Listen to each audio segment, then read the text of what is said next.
Have you ever watched someone speak English really well and then felt bad about your own English? Maybe you saw a video of someone your age speaking so fast and so naturally, and you thought, why can't I do that? Or maybe you were in a conversation, someone else spoke English so easily, and you went quiet because suddenly your English felt not good enough. If that has happened to you, this episode is for you. Comparing yourself to other people is one of the most common things English learners do, and it is also one of the most harmful things. Not because caring about your progress is bad, caring is good, but comparing yourself to someone else is not the same as caring about your progress. Comparing yourself to someone else is like running a race and spending the whole time looking sideways at other people instead of looking at the road in front of you. When you look sideways, you slow down, you lose your rhythm, you might even trip. The only direction that helps you move forward is straight ahead. Here is something important I want you to understand. You do not know that person's story.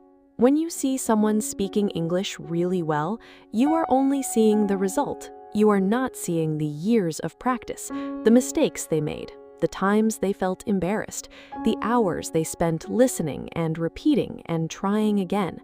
You are comparing your beginning to their middle or even their end. That is not a fair comparison, and it is not a useful one either. Here is another thing. Everyone learns differently, at different speeds, in different ways.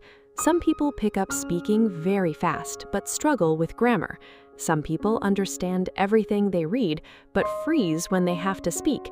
Some people have been learning for 2 years and some for 10. None of that tells you anything about what is possible for you. Your English journey is yours. It does not look like anyone else's, and it is not supposed to.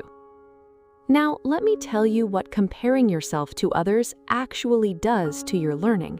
It makes you feel bad, and when you feel bad, you lose motivation. And when you lose motivation, you stop practicing. And when you stop practicing, you actually do stop improving. So the comparison becomes a self-fulfilling prophecy. You compare yourself, feel like you're not good enough, stop trying, and then confirm your own fear that you are not good enough. But none of that was ever true. You just believed a story your brain told you when you looked sideways instead of forward. So what should you do instead? Compare yourself to yourself. Look at where you were 6 months ago, 1 year ago, 2 years ago. Can you understand more than you used to? Can you express yourself better than before? Do things feel a little more natural than they did? That's real progress, and that's the only kind of progress that actually matters.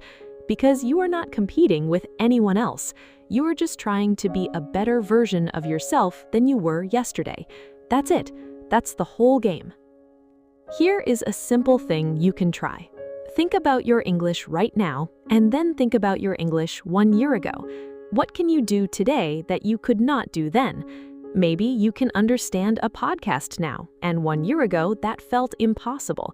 Maybe you can write a message in English without looking everything up. Maybe conversations feel a little less scary than they used to. These are wins, big wins.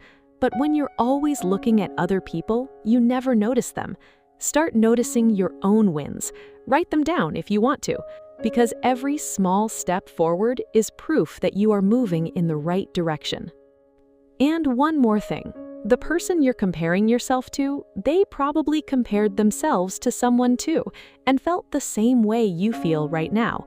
Nobody arrives at fluency feeling like they're doing great the whole time. Everyone doubts themselves. Everyone has moments where they feel like they're not good enough. The difference between people who become fluent and people who stay stuck is not talent. It's not even how much time they have. It's whether they keep going anyway. So keep going, not because you're better than someone else, but because you are better than you were, and you'll be even better tomorrow. That's it for today.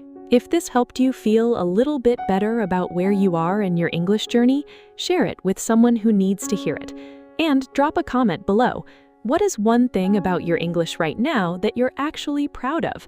Something you worked for, something that's better than it used to be? Tell me, because I genuinely want to celebrate your progress with you. See you in the next one.